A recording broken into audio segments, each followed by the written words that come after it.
The place name Dungannon, in Irish Dungannon, the fort of Gannon, suggests the hilltop was already fortified in the Iron Age.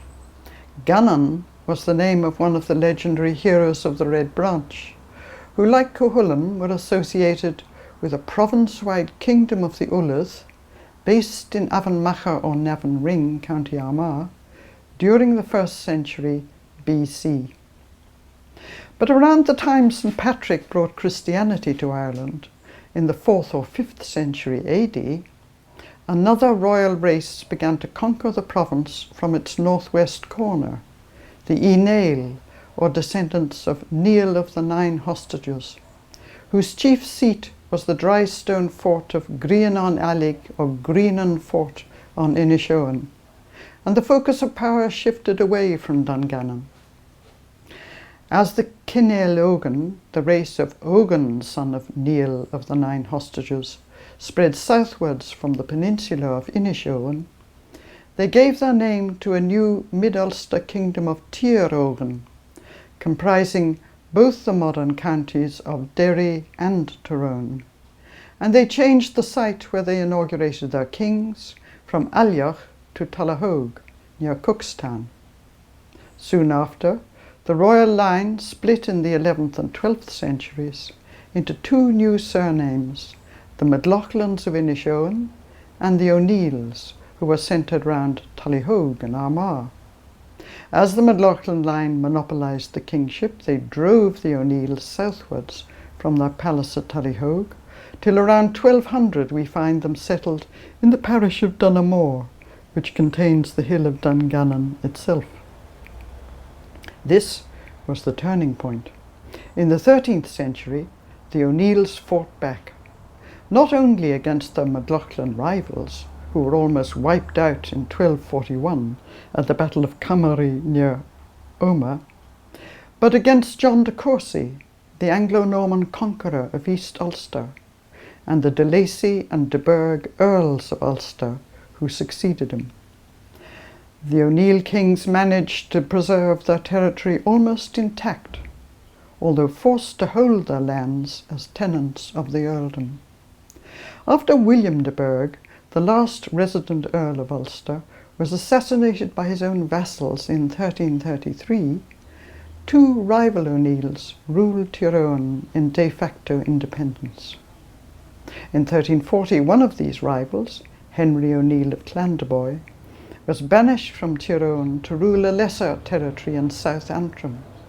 His triumphant kinsman, A. O'Neill the Great, reigned supreme in central Ulster, and the English began to call his successors the Great O'Neills, to distinguish the ruler of Tyrone from O'Neill of Clandeboy. There was no Irish equivalent for this Great O'Neill title. In the 14th and 15th centuries, the O'Neill of Tyrone called himself Prince of the Irish of Ulster. In the 16th century, he used his surname alone, O'Neill. The English said this surname of O'Neill was a more highly prized title in Ulster than the surname Caesar, which became the title of the Roman Emperor.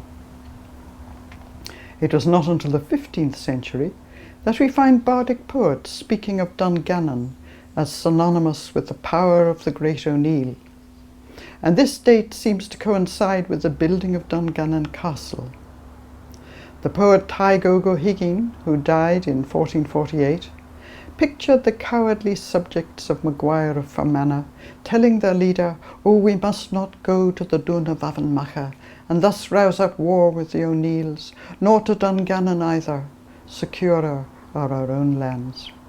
In another poem addressed to O'Connor Kerry, the same poet flatters him that as a genealogical descendant of the original Ullars warriors, he should claim back the province of Ulster from the O'Neills.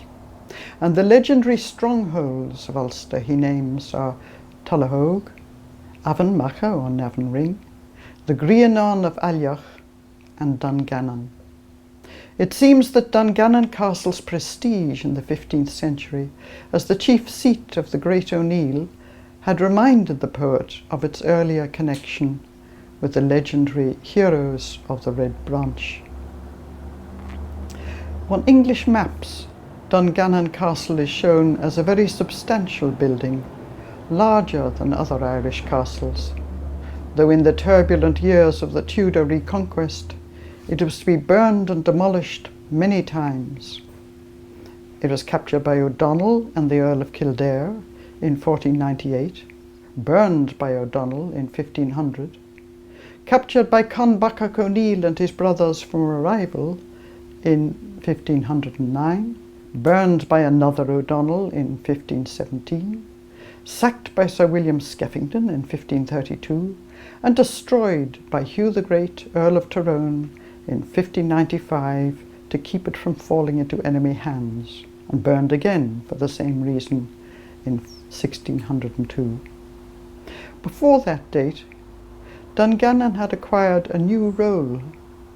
English support for Hugh O'Neill, when he was still Baron of Dungannon, in opposition to the inaugurated chief Turlough Linach O'Neill, had divided the traditional land of Tyrone into two. In 1591, the land south of the Spirran Mountains was shired or turned into an English-style county, with Dungannon forming its county town, where a weekly market was held. However, Hugh O'Neill had only permitted this to disguise his true intention to rebel, and shortly afterwards Dungannon became a key stronghold in the 9 Years' War.